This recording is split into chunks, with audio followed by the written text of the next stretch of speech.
You can go ahead and whenever time you're ready. Good morning. What are we working on with you today? I had the cough problem with SIJ. SIJ. Yeah. Okay, so with the SIJ in mind, the techniques that I'm going to demonstrate that we've been working with will also be with the idea of clearing that right SIJ. Now that still can come from a thorax as well in the work I'm doing. So the first 3 days we worked with a lot of line work, so I'm just going to start and just see how you're feeling with the 2-point, just get you ready. Could someone just put a nice relaxed pillow under her knees? And this is just the beginning technique. This is to just say hi to her system. And this is really more clinically how I start a session. So it's me just taking a moment to assess and just make sure she's relaxed. And it gives me, with the air bed, my hands in the middle of that low back, it's giving me a chance to sort of feel that. And I'll now, as you can see what we were doing with ease and bind, I'll start to check. And there's restriction moving to the right. So even though I'm 2-pointing, because the 2 points there, it blends beautifully together. So I might just now add my static compression to that point. And then later after we turn, you probably will want to take your belt off, but we'll just leave it as such right now. There we go. That's very nice. And you're responding well. That's good. And so I'll start to check, and I might even now move up and just see. And again, this sort of right movement, and she's got the right SIJ, correct? So from that sort of just immediate palpatory assessment, that tells me I want to work above and perhaps even below the joint. So this side of her body needs more work. So now you can feel yourself as sort of relaxed. Is that true? You kind of picked up, and she really settled in now. So I'm not sure how many seconds or minutes that was, but it was probably with about 1.5 minutes, 2 minutes. So this would be okay now to move out of the 2-point and start doing my assessment. So what I want to do then is probably have you roll onto your side that way, and that's great, thank you. And I think, from what I'm feeling, I can get some of the front line and back line work to be done pretty quickly from this position, which gives me that sort of efficiency in my clinical. I do feel there's tension on the iliacus, especially as I go down. That might even be a little ticklish right in there, but it's really tense. There's tension at the tendon, and there's also tension in the adductor region. So because working through clothes now allows us that flexibility, and it's such a sensitive area, with the clothing then I can work that ramic line. And we saw that with the body straps that Schultz had, that sort of underwear and belt line. So are you okay with that? Okay. So what I'm going to do is reach in, and you can see sort of the hand on the other side, and then I'm going to take that middle and I'm going to palpate up for tenderness. And see, I'm watching her as I do that. So I'm on what feels like a gracilis muscle. And so what I'm going to do then is I ask for a couple of things can be done. Either she can press down, and then on release I move up and give a little bit of a, just to clear it. Or I can pick a direction as well. So when I pick a direction, it's like the first direction I pick is, do we get this as sort of an up-slip, down-slip movement? And she doesn't go down. She's up. So remember what we talked about all the time. If we're going to use a contraction, the placement is always in the ease position. The contraction is always in the direction of bind. So I'm going to place her up, and she's going to press, and I have to cue her. She has to know what I'm asking. So my hands, both hands, are going to tell her through cueing which direction to press. So she now knows I want her to go that way, and I don't want any more than 5%. If I see her overuse her shoulders, I'm going to back her off on the contraction. I want a very specific area contraction, not an overall global recruitment of a tremendous amount of musculature. So when you're ready, go ahead. Yeah, perfect. Release. And then I mobilize passively and I take my hand off. Then, So she was kind of moving her pelvis down. that's correct. She was going inferior. And then I wait for any nervous system response. So you'll see this over and over through the rest of the course. And then I go back and I feel what I've done. Now already I'm turning in better. Already you're seeing that movement. Now, like we did yesterday, we're going to place the arm in this position, and I'm going to take that space between the iliac crest and the 12th rib, and I'm going to use my fingers, 4 fingers, to sit right like that on that acromion, spine of the scapula, clavicle, and I'm again going to check a superior-inferior movement. And we taught in those movements that we were going like this and like that, and then like this and like that. Those are sort of basic patterns. You can start to make it more complex in any way that you wish. Later after those, I'll be checking this and this. So as we play with this,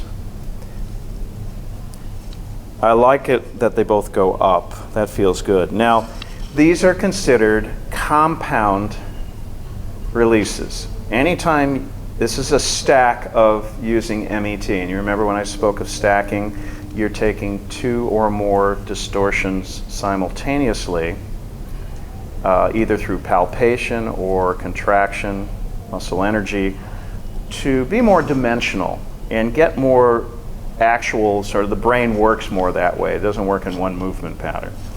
So we're checking, and yeah, I like, what do we got? It's up, isn't it, is ease. So again, going down is sort of what's not happening along this whole line.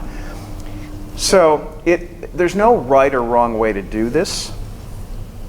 It's sort of, some people, because things are inhibited, the brain won't even understand what is being asked.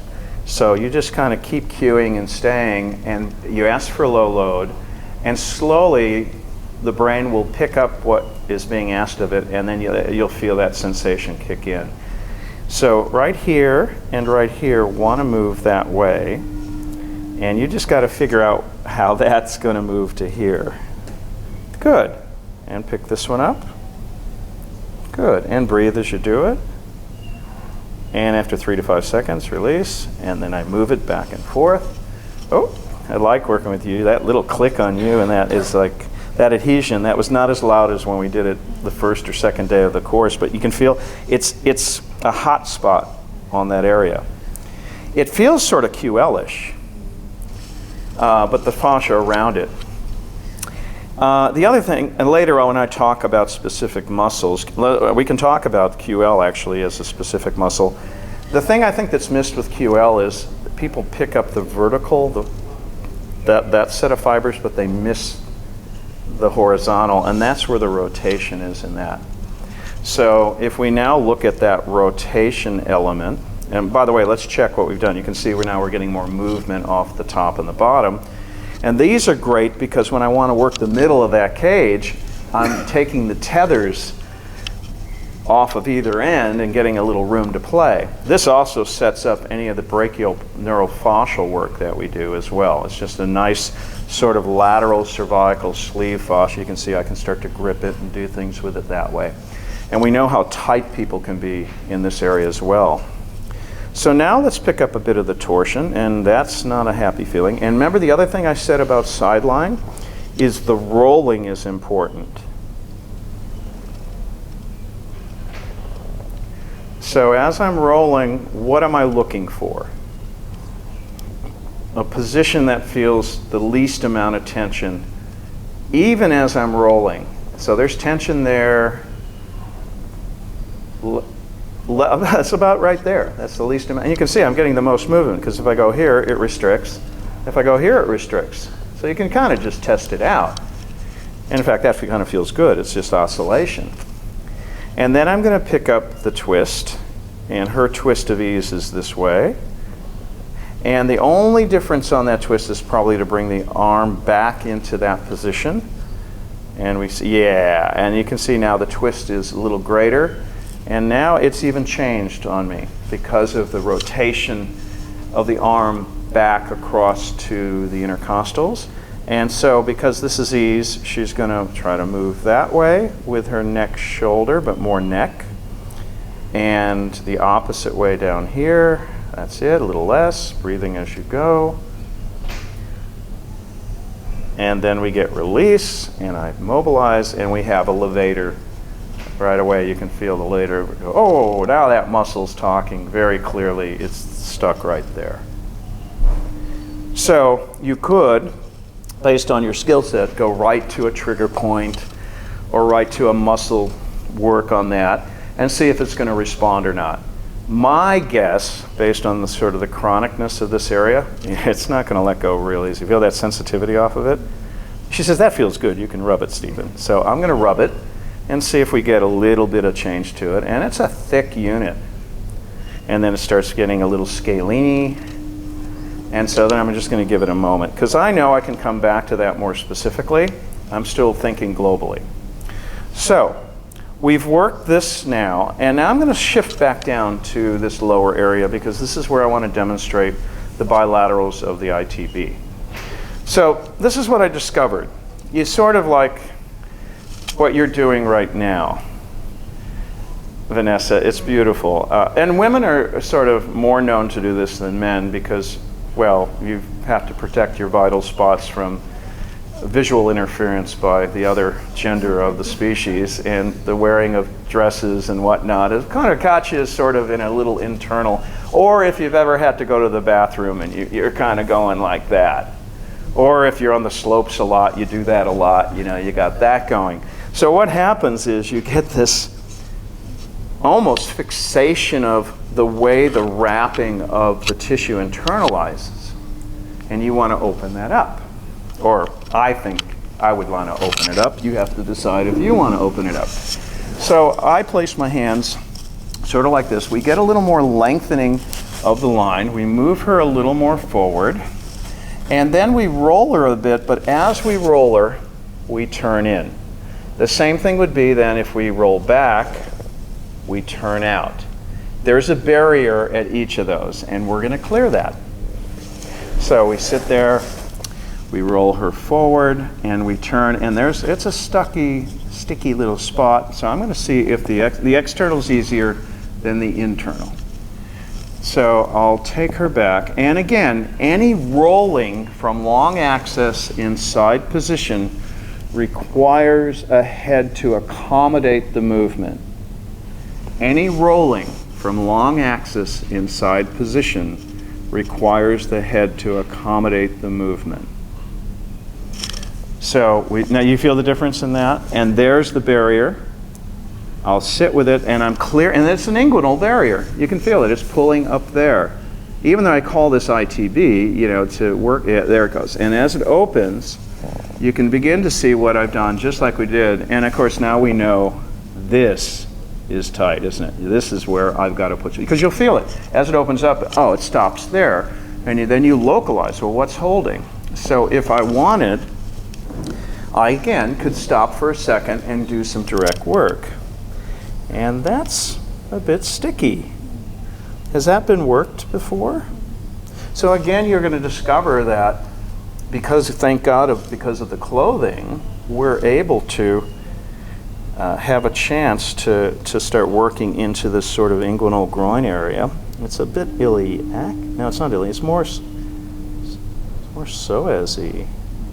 Yeah, it's got some thickness. You're running, aren't you? Yeah, there it goes. It just let loose a bit. In fact, you can see it let loose. See what happened to her upper body? The center of gravity shifted. So now I have to roll her back a bit. I'll check it again, and there we go. So now I'm going to close it down some more, and you can do this from the other side. Okay, I would play with both sides as we do it to get comfortable with your hand positions and different angles. And that's letting go, and when it does, I roll her a bit more. So now you see how we're almost got this sort of pelvic hand puppet that I can kind of go, hello, hello, open up, Okay, hopefully that I'll delete from the video. All right. No, I won't delete from the video. These are the moments I need when I'm teaching. Now, can you see how much more, how that ITB has changed the thorax? This interrelationship between the two is very dynamic. So now I'm going to move to double checking the front and back line here and at the sternum, and then move into the bilateral intercostals. And then after that, we'll shut the filming down, and that's what we'll practice. Does that make sense? Okay. So,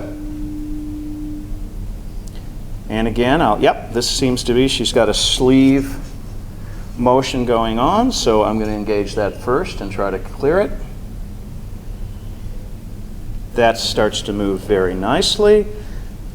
And if there's any restriction, it's still bindy going that way, but I can shift it now to move to the sternal area.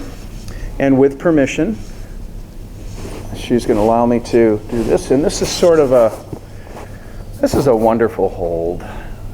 I call it sort of my cello bass playing hold on the human body. You know, I just feel it's a hug hold, and it's sort of a slight little embrace. But the key here is, again, you're just checking. And yeah, so again, the sleeve, yeah, doesn't translate well in videoing. So what yeah means, I've got the ease position. It's down in front, up and back. This is this hinge in the middle of her back. And so wouldn't this also then move us into thoracic receptor enhancement, wouldn't it? You can feel it, just that middle of the back. So in fact, if I don't confuse you too much, I'll do that next before I do the bilateral, because I just feel the middle of the back. There it goes. A little bit of give. So we'll give her a moment, and then I'll come around the table if you'll let the camera sort of, and you can move the tripod and everything if you need to. And then what we're going to begin to do is do the receptor enhancement for the thoracic spine using our prayer position. And you can see there's enough there when I put it even that we should clear that a bit. So the protocol is beautifully simple. You just place your hand here at about 5% pressure. The elbows push into flexion. That's right. You breathe as you do that, and you relax your shoulders as you do that. Yeah, I feel the difference in that. It becomes more the middle of the back. Release. So what'll happen, and this is what you have to watch, is they'll try to use their shoulders to do it, and you want them what? To use the spine. So that's the one cue that will sort of get in the way. Now the next would be to go into extension. So again, yeah, you got it. Perfect. Release. And give it a move. That one really needed. You can feel the difference in it. And then we move the side bending motions. So both down. Not too hard. A little less. You feel how it gets right to the middle when you less? Yeah. Release. Beautiful. And then up. See, now I don't have to tell her how hard to push. She really does have it. Perfect. Release. And then for the muscles, then this is the protraction-retraction position. So you squeeze down, and this can go a little stronger. This can go up to 10% because actually now I'm targeting the first of the muscle. There we go. And you might even ask it to go a little longer because it's a muscle. You feel how it needed to go longer? Release. Because the joints don't need it very long. The receptors respond differently. But the spindles in the muscle want a little more longevity. Yeah, that was good. And then we do a pull apart. Yeah, a little less. Perfect. And release. So that's the up and down. Now you can see the elbows have dropped. And then we're going to move it into the long lever humeral position, and we run the same exact program. And sometimes when it's already gone, it's sort of, this is more the one that may not be needed. So this is when you can go quicker. It's sort of a touch release.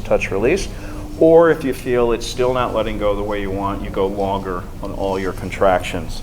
So we'll push down, yep, into flexion, beautiful. Let's go into extension, gorgeous. Now, does this one feel more shoulder even by nature, or is you still feeling the spine? I'm concentrating on the spot. Oh, yeah. Yeah, okay, so do this way again. Yeah, there. You feel how we had to back it off just a little. Good, okay. And then we do the side bend move, so down with both straight arms, good, up, good. And then you just put a fist where it's more at the elbow now. She squeezes there, and she pulls apart. There's an advanced one I'm not going to show at the moment with the rotations that you did see a bit yesterday. We can bring that into play, maybe day 2 if we need to. Now, you let that sit a second, and now I'm going to do the first bilateral. So we'll bring the camera back around. I'll go around the table this way. And we'll now set up the bilateral. So with a bilateral, then the elbow comes back. When I push now into this thorax, the musculature has softened.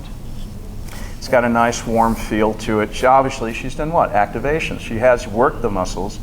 So that means we've got more blood supply there, and we do have the receptors are happy. And so the bottom hand curls under. And what we're trying to do, it's a top hand motion, but the bottom hand can have pivot, and it can let roll happen. And so you can, because of the air mattress, that thorax can have a little bit of roll. But the greatest movement is with the top hand, and where we're working is the right side, transverse, and vertebral intercostal joints, where the rib articulates with the transverse process and the body of the vertebral, of the vertebrae. And what'll happen then, again, as the legs will straighten slightly, and as I roll her back, her head will continue to follow the motion till the spine is neutral. It's not neutral yet, so we need more head rotation. Perfect. Now go a little too far. You'll feel what too far is. See how it tightens the spine? Now go back to that's our spot. Once you've checked it, then you approximate the lateral aspect of the intercostals, and you don't have to overpress. It's a gravity engagement. We've got it, and now we wait. Now this is interesting. This barrier's been there a while, even though we might have played with it. It's very, very, there it is. It's starting to move, and when it moves, then I use the motion. And in order for the second joint to be successful, I bring myself back around the table.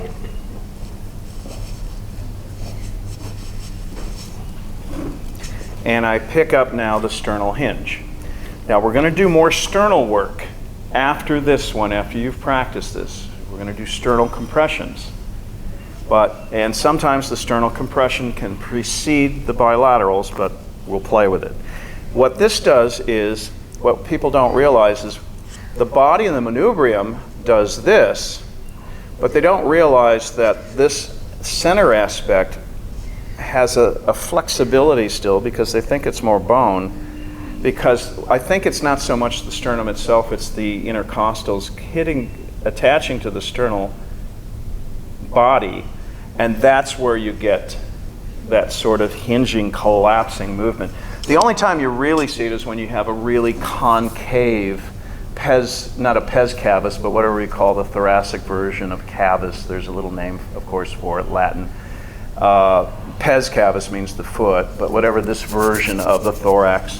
And so that's when some people have that great, you're like, oh my God, you'd like to get a hinge under that sternum and lift it off. So how do we do this? This is it's under the radar sort of release. And what I mean by that, just roll with me a bit more. That's right. It's almost as if you're trying to take the rib cage to approximate the breast tissue, to squeeze the breasts together, but not really squeeze them, but move them closer to each other. And when you do, then you have to, it isn't just about the surface squeeze, it's about also what? The unit, the thoracic unit. And again, using that compression aspect of gravity, you can feel I'm in the barrier now. Now, on occasion, then you have to check tilt of the head in extension or flexion. So tilt back, puts a pull on it, doesn't it? Tilt forward, that locks it down. Okay, go back to neutral. Well, that's good to feel. You need to feel there it is, and I'm on it, and now breathing is the way we'll get the release. Oh, yeah, it just clicked. You could feel it. It just clicked with the breath. That's all we needed. There it is. And that, again, was very noticeable. A big click. I heard it. You felt it. Now we wait. And then I'll go back and check the backside, and that should allow me to get the second hinge point on the bilateral. So forearm on the hip, roll her back. She knows now, see, once you've taught your client how to do this, they'll do it. Once you've taught them, they like how it feels. It just feels good, doesn't it? It's a nice feeling. It's very secure. We bring it back. There's that second barrier. We wait. You asked me about the thumb. You actually are right. My thumb is approximating, Vanessa, on the ribs now. So, but only do that if you feel comfortable with your thumb, okay? Because you can get away without the thumb. But it's got. She knows I'm sort of checking just that, and it's almost, yeah, it's right in that groove, isn't it? And then as I bring her back more, there it goes. Got it. And there. And she's still got tension, but now you can see we're getting that. And then the class cleanup is sort of putting on the serratus these twists. So again, as I bring her back and as I hold now, it's just a static, isn't it? In a bilateral position. And here comes the release even more. That's what it needed. See, the static was still sticky here. And that will conclude this portion of the recording.